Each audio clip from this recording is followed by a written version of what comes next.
Kolom ruangan saya ya. Sebentar.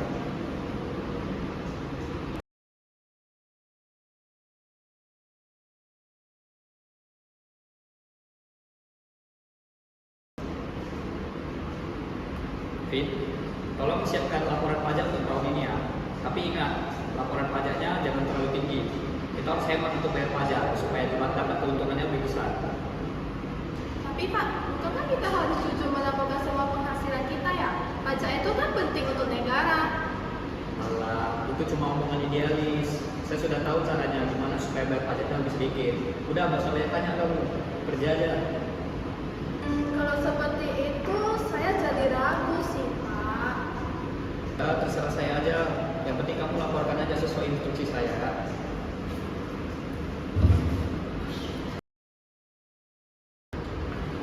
Mas, aku dengar ada petugas KPA, petugas mau melihat laporan keuangan perusahaan. Aku udah laporan ke benar. Tenang aja deh, udah ada foto semua kok. Meskipun kita harus mengurangi pajak, ini semua demi kelangsungan bisnis kita. Tapi Mas, pajak itu kan menyumbang negara dan fasilitas yang tidak digunakan sehari-hari. Kalau begitu lah, Dik. Selalu aja idealis. Bisnis itu harus pintar, bukan idealis. Meanwhile. Pak, kita sudah mendapat laporan bahwasannya ada kecurigaan Pak Mikael, seorang warga melakukan pelanggaran pajak. Dia melaporkan penghasilan yang lebih rendah daripada yang sebenarnya. Kita harus melakukan audit yang mendalam sih. Jika kalau terbukti melakukan kecurangan pajak akan ada sanksi yang berlaku. Setuju Pak, supaya setiap wajib pajak tidak lagi melakukan kecurangan dan membayar pajaknya sesuai kewajiban. Ini sih Pak, ada orang dari perpajakan mau mencari Bapak. Pajakan? Ada apa ya? Saya juga kurang tahu sih Pak. Ya udah kalau gitu, suruh mereka masuk. Baik Pak, silakan masuk Bu Bapak. Selamat siang Pak Mikael. Ya.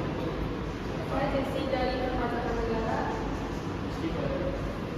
Ada yang bisa saya bantu?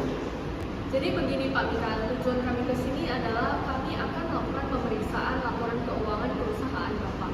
Dimohonkan untuk kerjasamanya ya Pak. Kenapa ya tiba-tiba ada pemeriksaan pajak di perusahaan saya? Emangnya pajak saya ada bermasalah? Di laporan yang kami terima, perusahaan Bapak dicurigai tidak membayar pajak sesuai dengan jumlah yang seharusnya. Jadi kami perlu melakukan peninjauan lebih dalam.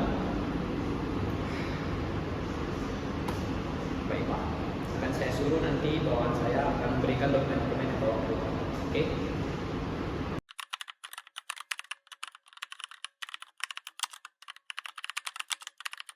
Dari hasil audit, ternyata laporan pajak Anda tidak sesuai dengan penghasilan Anda. Ini merupakan pelanggaran yang serius. Itu tidak mungkin Pak. Saya selalu menyuruh bawahan saya untuk membayar pajak sesuai dengan seharusnya. Bapak tidak bisa mengelak lagi.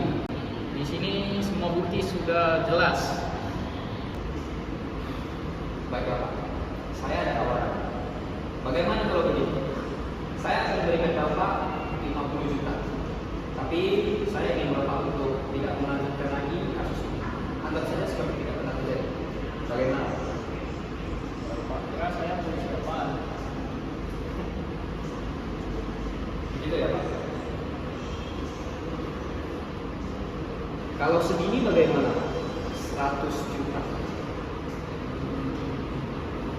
Oke, akan saya aturkan untuk Bapak. Itu loh.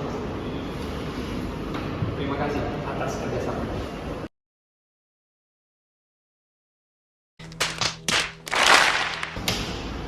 Nah, teman-teman, apa yang kalian lihat di video sebelumnya itu merupakan contoh yang sangat sering terjadi di negara kita. Wajib pajak yang nggak taat dan saat ditindak malah coba main belakang dengan jual petugas. Kita nggak bisa nunggu semuanya berubah kalau kita sendiri masih main curang. Nah, mungkin kelihatan sepele, tapi kalau misalnya dibiarkan terus berlanjut, maka akan merusak negara kita dari dalam.